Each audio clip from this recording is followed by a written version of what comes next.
All right, y'all. So it's the morning. We have to make best of our sunlight. I look sleepy, and I don't know. I'm not trying to be a persona for y'all. I'm gonna just start reading, and I'm on number 11. I'm thirsty. Just got done with a hike, and I'm pretty hungry already. But like I said, I was like, who knows? There might be someone at my house, so I don't really want to read around people. So as I have this time to read, I want to keep going. So, excuse me. Excuse me, I have a lot of burps. I apologize. Should I start over? But chapter 11 of this book, Bless Me ULTIMA. It's kind of hurting my nose.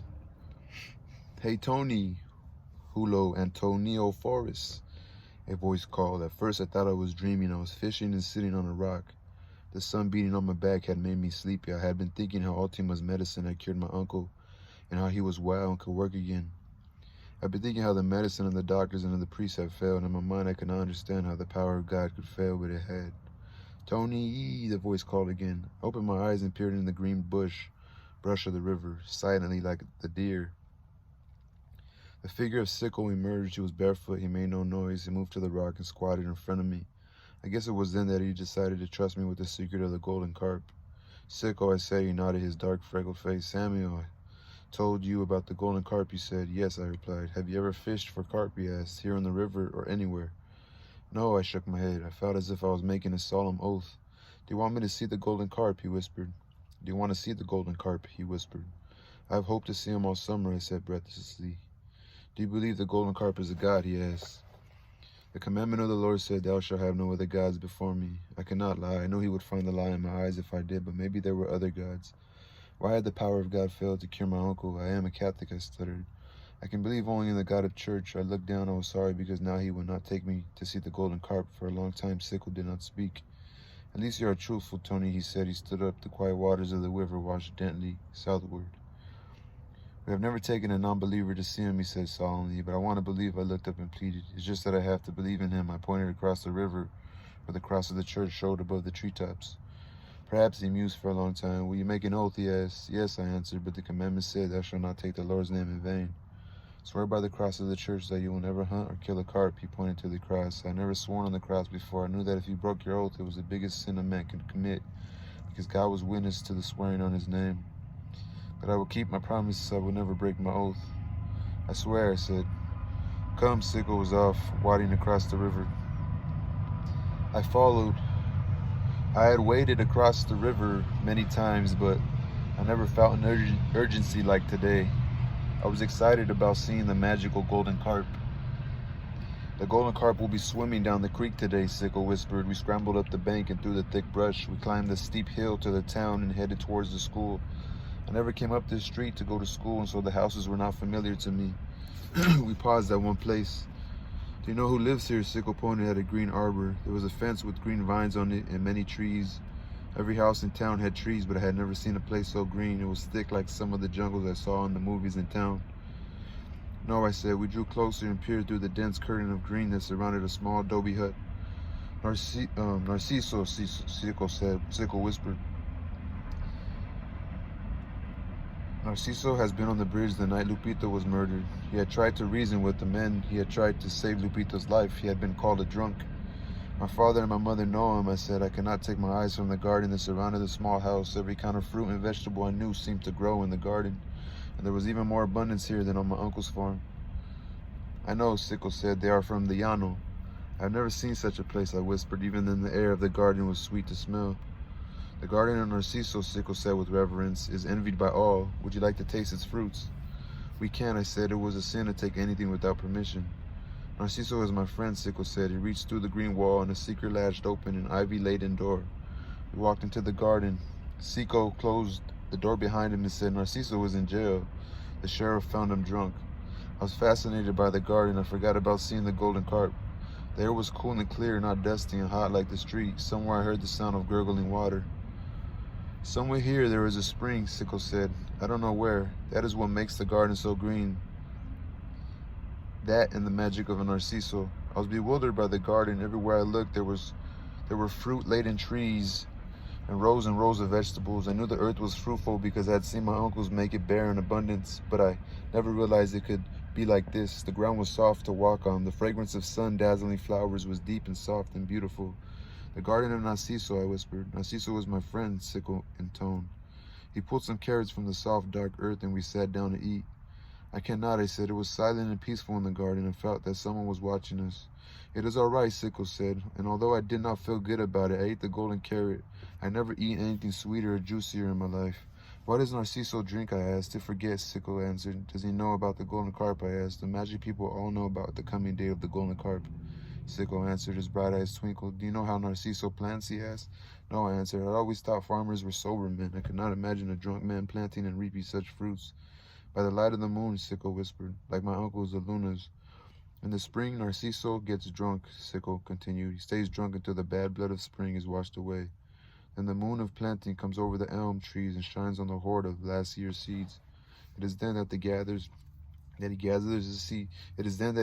the seeds and plants. He dances as he plants and he sings. He scatters the seeds by moonlight, and they fall and grow. The garden is like Narciso, it is drunk. Plants and sings, scatters the seeds by moonlight, and they fall and grow. My father knows Narciso, I said. The story Sickle had told me was fascinating. It seemed that the more I knew about people, the more I knew about the strange magic hidden in their hearts. In this town, everybody knows everybody, Sickle said. Do you know everyone, I asked? And he nodded. You know Jason's Indian? Yes. Do you know Ultima, I asked. I know about her cure, he said. It was good. Come on now, let's be on our way. The golden carp will be swimming soon. I feel like Ultima is like his, is like Sickle's Narciso. We slipped out of the coolness of the garden into the hot, dusty street. On the east side of the school building was a barren playground with a basketball goal. The gang was playing basketball in the hot sun. Does the gang know about the golden carp, I asked as we approached the group. Only Samuel, Sickle said. Only Samuel can be trusted. Why do you trust me, I asked. He paused and looked at me. Because you are a fisherman, he said. There are no rules on who we trust. Tony, there is just a feeling. The Indian told Samuel the story. Narciso told me, we tell you. I have a feeling maybe someone, Ultima, would have told you. We all share. Because you're a fisherman, he said. There are no rules on who we trust, Tony. There was just a feeling. The Indian told Samuel the story. Narciso told me. Now we tell you. I have a feeling someone maybe Ultima would have told you. We all share. Hey, Ernie called. You guys want to play? They ran toward us. Nah, Sickle said. He turned away. He did not face them. Hi, Tony. They greeted me. Hey, you guys headed for Blue Lake? Let's go swimming, Florence suggested. Still hot to play, Horace griped. He was dripping with sweat. Hey, Tony, it's true what they say. Is there a bruja at your house? Ernie asked. A bruja, chingada, a la beca. No, I said simply. My father said she cursed someone, and 3 days later the person changed into a frog. Hey, is that the old lady that goes to church with your family? Bones shrieked. Let's go, Sickle. Knock it off, you guys. Are we going to play or not? Red pleaded. Ernie spun the basketball on his finger. He was standing close to me and grinning as the ball spun. Hey, Tony, can you make the ball disappear? He laughed. The others laughed too. Hey, Tony, do some magic. Horse threw a hold around my neck and looked me into his Hey, Tony, can you make the ball disappear? He laughed. The others laughed too. Hey, Tony, do some magic. Horse threw a hold around my neck and locked me into his half Nelson. Yeah, Ernie shouted in my face. I did not know why he hated me. Leave him alone, Horace, Red said. Stay out of it, Red, Ernie shouted. You're a Protestant. You don't know about the brujas. They turned to owls and fly at night, Abel shouted. You have to kill them with a bullet marked with the cross, Lloyd added. It's the law. Do magic, Horse grunted in my ear. His half Nelson was tight now. My stomach felt sick. Voodoo, Ernie spun the ball in my face. Okay, I cried. I must have scared Horse because he let loose and jumped back. They were all still watching me. The heat and what I had heard made me sick. I bent over the wretched. Sorry, guys. I bent over and retched and vomited. Let me roll up the window. I bent over, retched, and vomited the yellow froth and juice of the carrots splattered at their feet. Jesus Christ, chingada, puta, la madre. Come on, Sickle said. We took advantage of the surprise and ran over the hill past the last few houses and at the Blue Lake. Before they recovered from the astonishment I saw on their faces, we stopped to rest and laugh. That was great, Tony, Sickle gasped. That really put Ernie in his place. Yeah, I nodded. I felt better after vomiting and running. I felt better about taking the carrots, but I did not feel good about what they had said about Ultima. Why are they like that? I asked Sickle. We skirted Blue Lake and worked our way through the tall golden grass of the creek. I don't know, Sickle answered, except that people, grown-ups and kids, seem to want to hurt each other, and it's worse when they're in the group. We walked on in silence. I'd never been this far before, so the land interested me.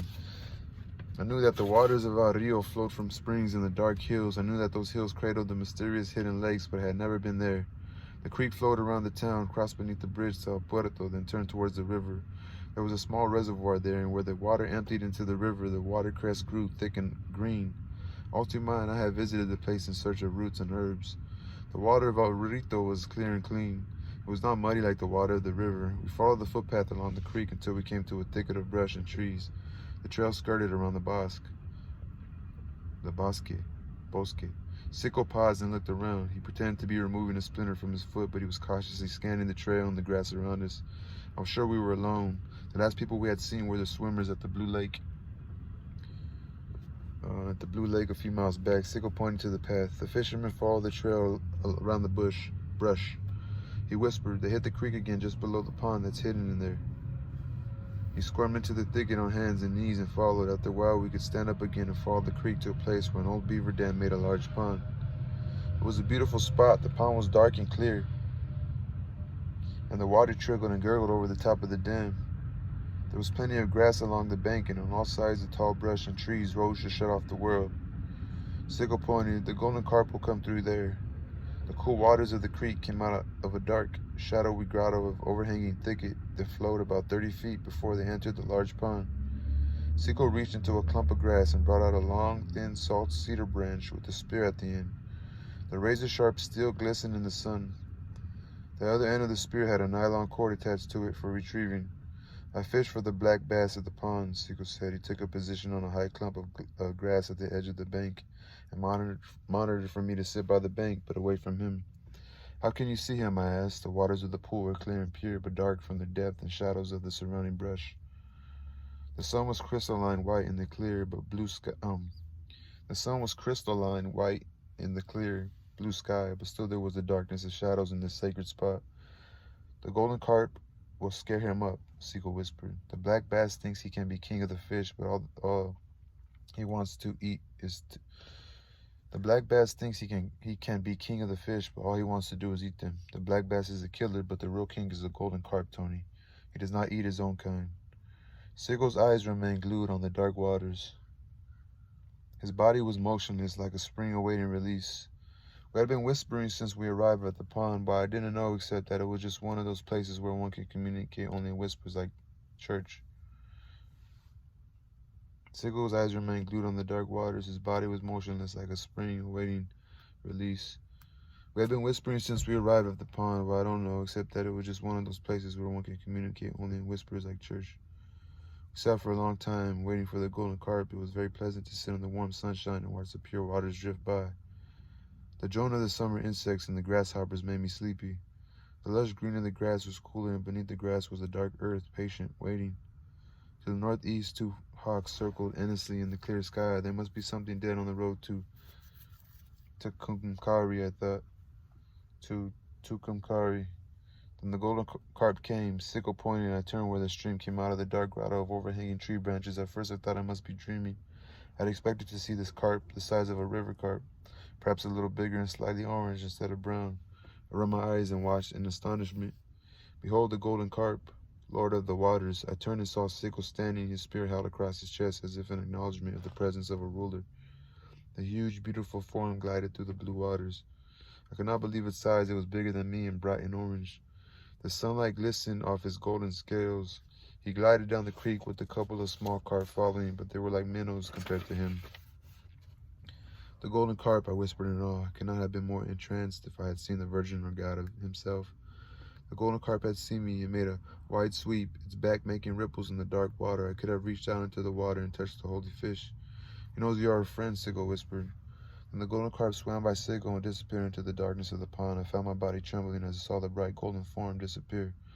I knew I had witnessed a miraculous thing, the appearance of a pagan god, a thing as miraculous as the curing of my Uncle Lucas, and I thought the power of God failed where ULTIMA's worked, and then a sudden illumination of beauty and understanding flashed through my mind.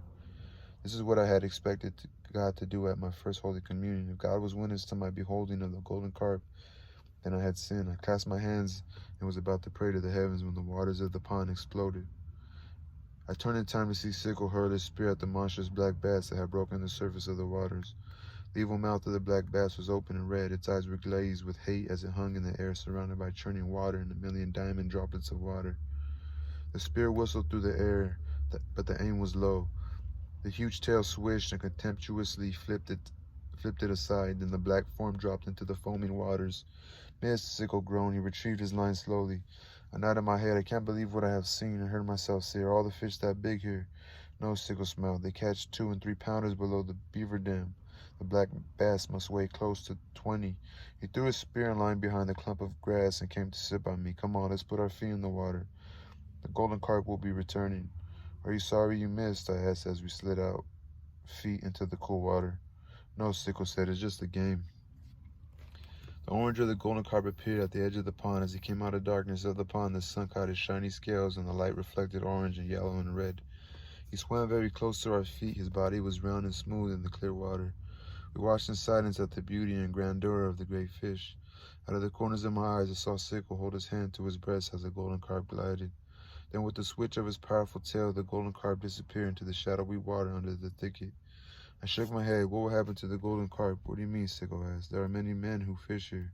Sickle smiled. They can't see him, Tony. They can't see him. I know every man from Guadalupe who fishes, and there ain't one who has ever mentioned seeing the golden carp. So I guess the grown-ups can't see him.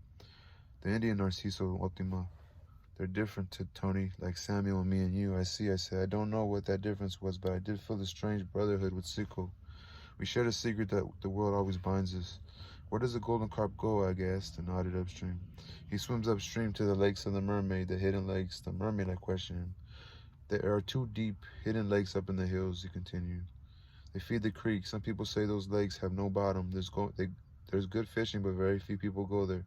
There's something strange about those lakes, like they are haunted. There's a strange power it seems to watch you. Like the presence of the river, I asked softly. Sickle looked at me and nodded. You felt it, he said. Yes. Then you understand, but this thing at the lake is stronger, maybe not stronger, it just seems to want you more.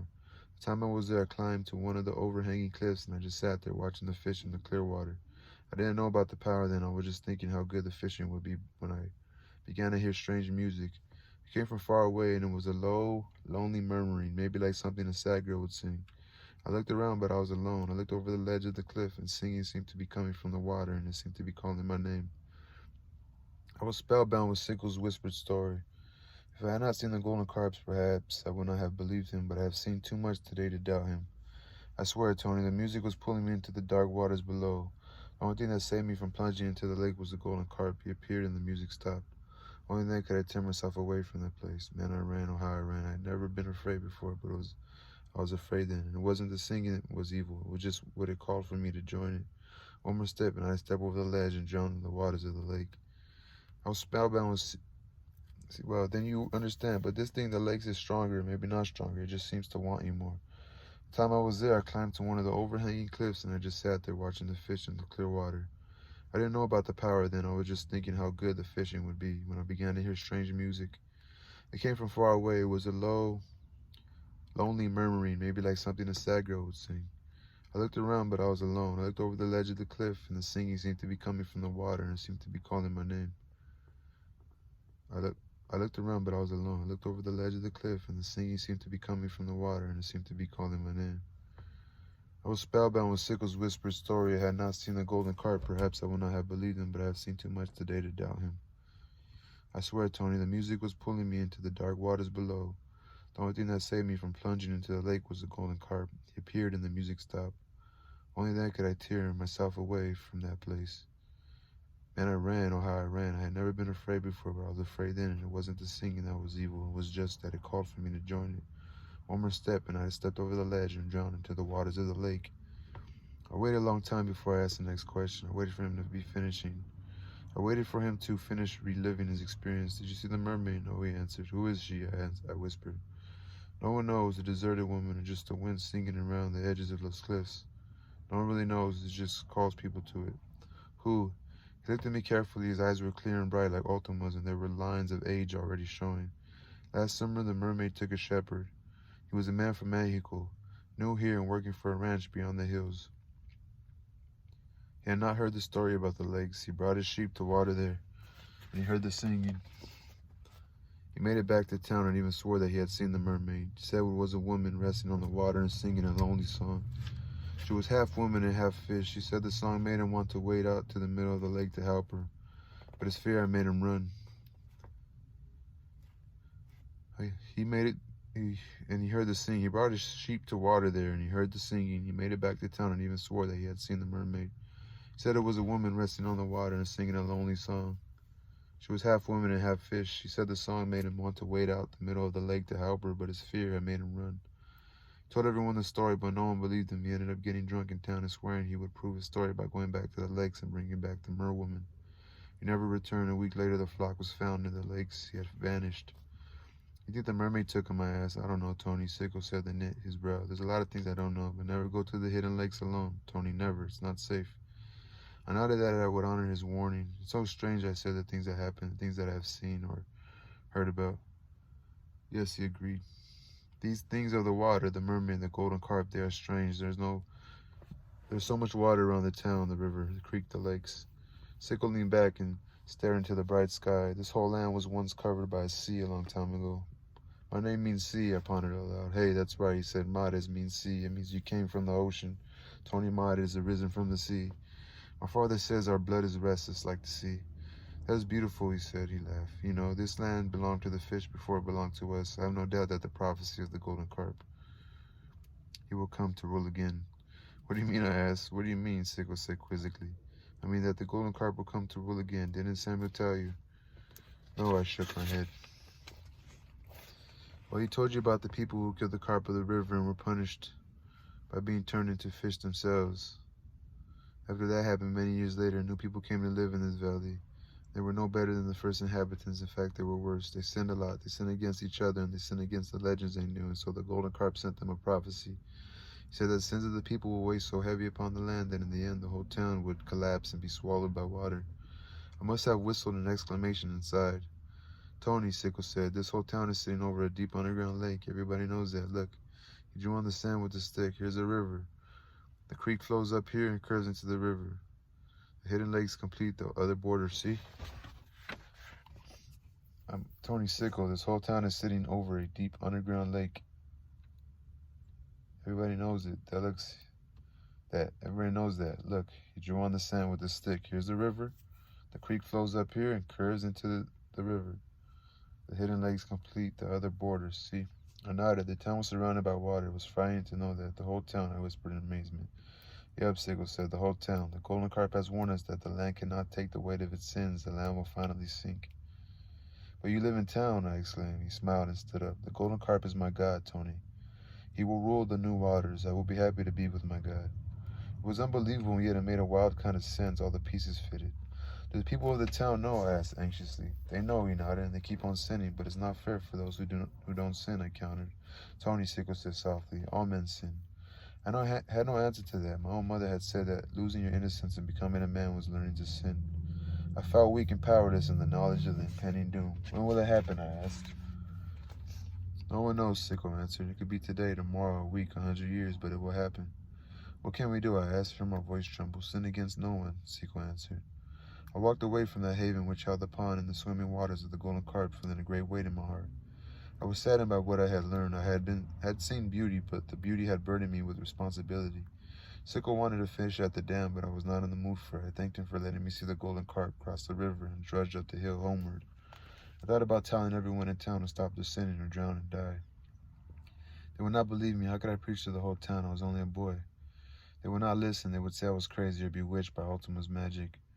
I went home and thought about what I had seen in the story Sicko told me. I went to Ultima and told her the story. She said nothing. She only smiled, as if she knew the story and found nothing fantastic or impending in it. I would have told you the story myself, she nodded wisely, but it's better that you hear the legend from someone your own age. You might have believed the story, I asked. I was worried. Antonio, she said calmly and placed her hand on my shoulder. I cannot tell you what to believe. Your father and your mother can tell you because you are their blood, but I cannot. As you grow into manhood, you must find your own truths. That night in my dreams, I walked by the shore of a great lake. A bewitching melody filled the air. It was the song of the merwoman. I looked into the dark depths of the lake and saw the golden carp, and all around him were the people he saved. On the bleak shores of the lake, the carcasses of sinners rotted. Then a huge golden moon came down from the heavens and set on the surface of the calm waters.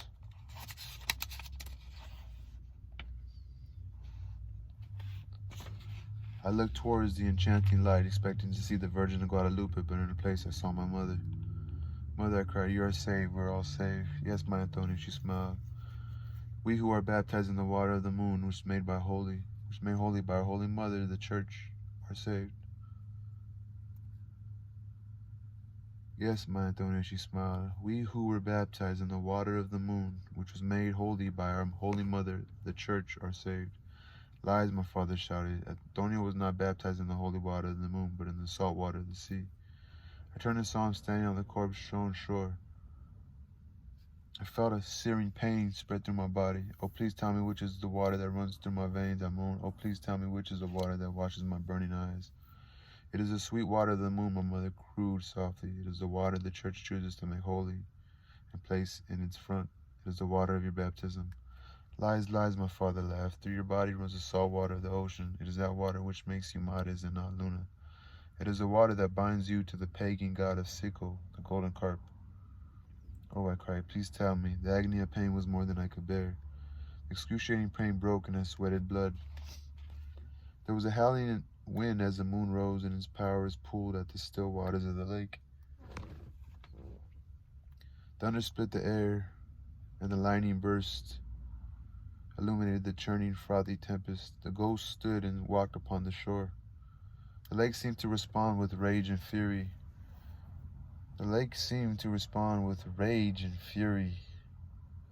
It cracked with the laughter of madness as it inflicted death upon the people. I thought the end had come to everything. The cosmic struggle of the two forces would destroy everything.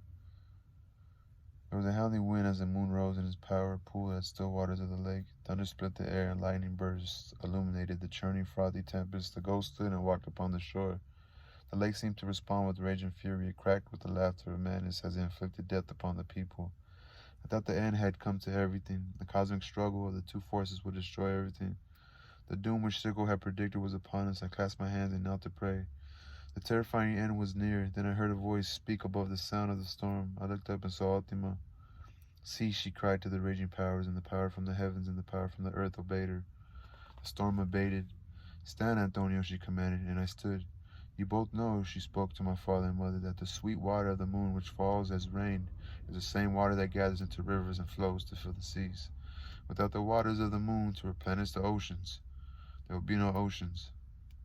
You both know, she spoke to my father and mother, the sweet water of the moon which falls as rain is the same water that gathers into rivers and waters to fill the seas. Without the waters of the moon to replenish the oceans, there will be no oceans. And the same salt waters of the oceans are drawn by the sun to the heavens, and in turn become again the waters of the moon. Without the sun, there will be no waters formed to slake the dark earth's thirst. The waters are one, Antonia. I looked into her bright, clear eyes and understood her truth. You have been seeing only parts, she finished, and not looking beyond into the great cycle that binds us all. And there was peace in my dreams, and I could rest. Wow. That was a beautiful chapter, man. That is chapter 11. It was a long chapter. I'm going to read chapter 12 because I'm already into it. Peace, y'all. That was an amazing chapter.